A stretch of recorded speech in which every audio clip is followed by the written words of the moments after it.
So there are several reasons that we come here and incarnate into a body, into this particular game that we're all playing.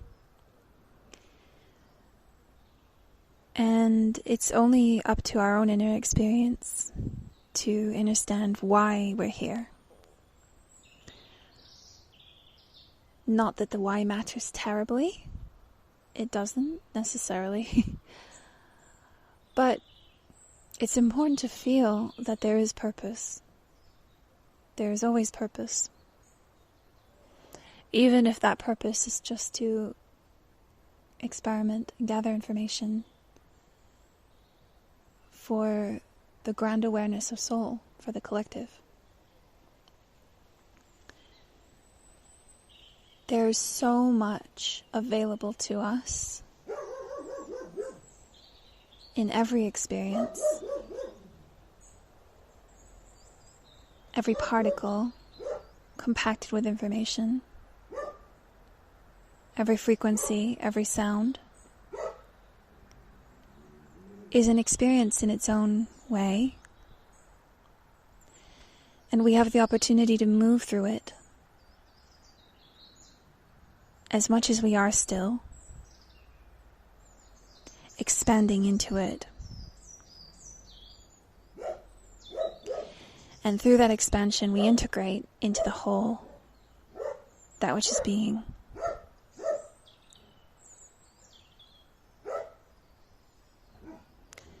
And by allowing ourselves to be present in that being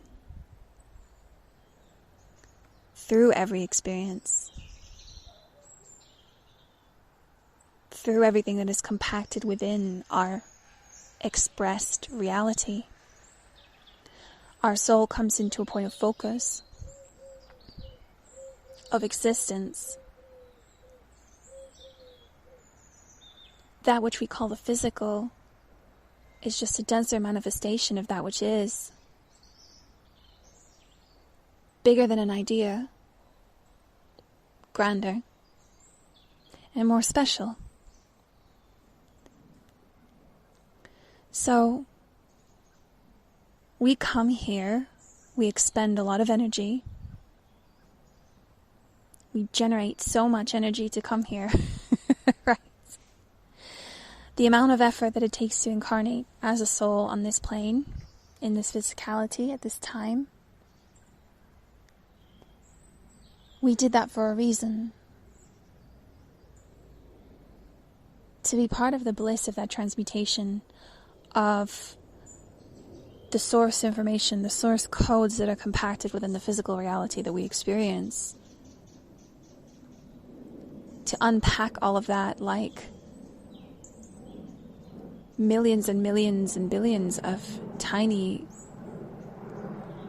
special, sacred little zip files that we unpack to collect that information. And through that expansion, that's what we call ascension. Through the being in the state of what already is. Through the unpacking of that source material. Through the physicality, the manifestation of physicality.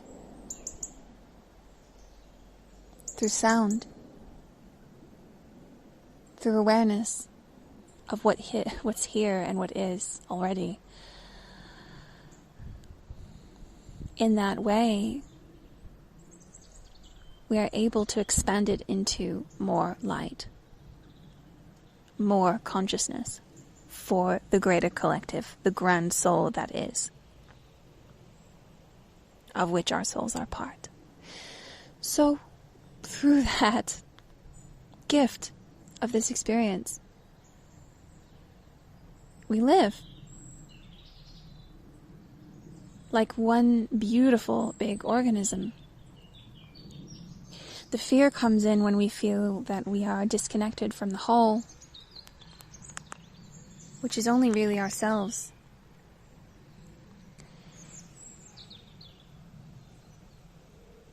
It's frightening to be disconnected from yourself.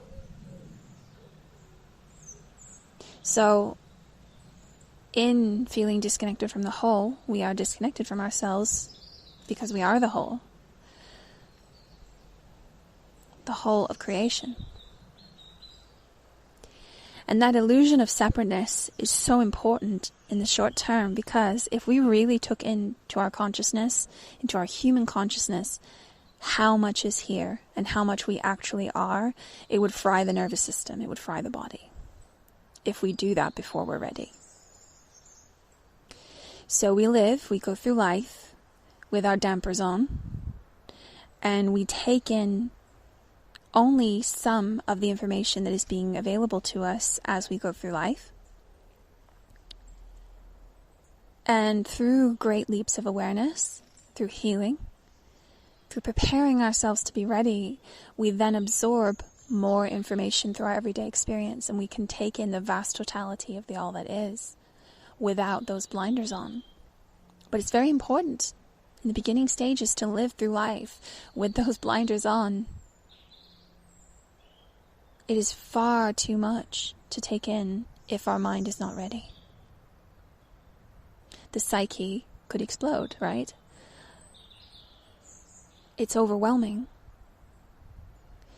So it's a gift to live with limited awareness for a period of time, to give us the life experiences that we need to prepare us to expand our consciousness so that when we are ready, it can lift. And that's when we can really take in the whole of everything that is.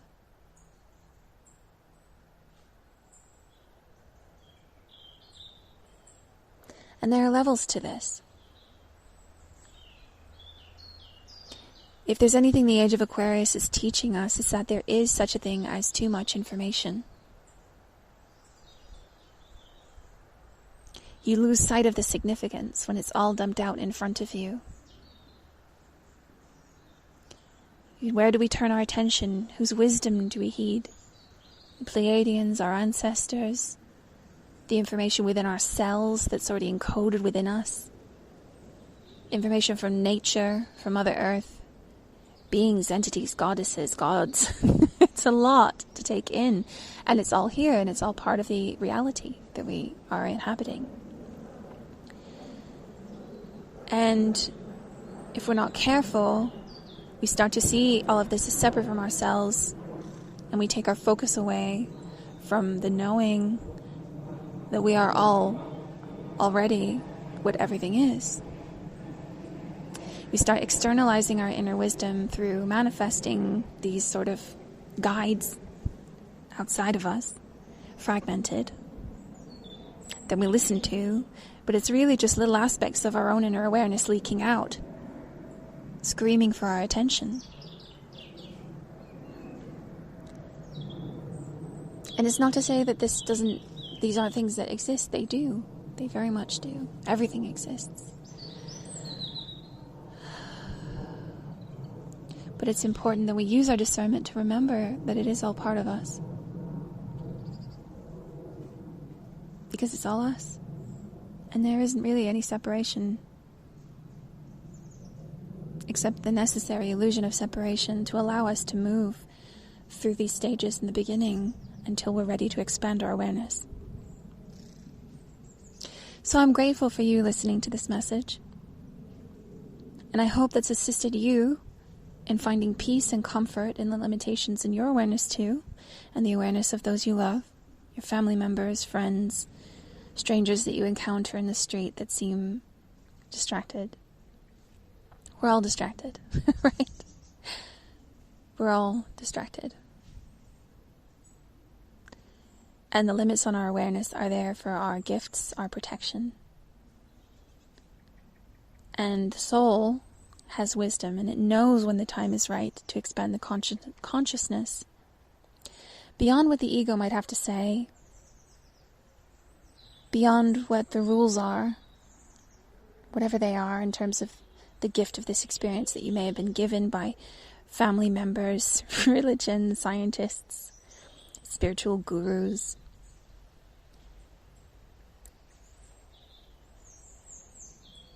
You know, on a soul level, when you're ready to have those experiences, and you'll have them.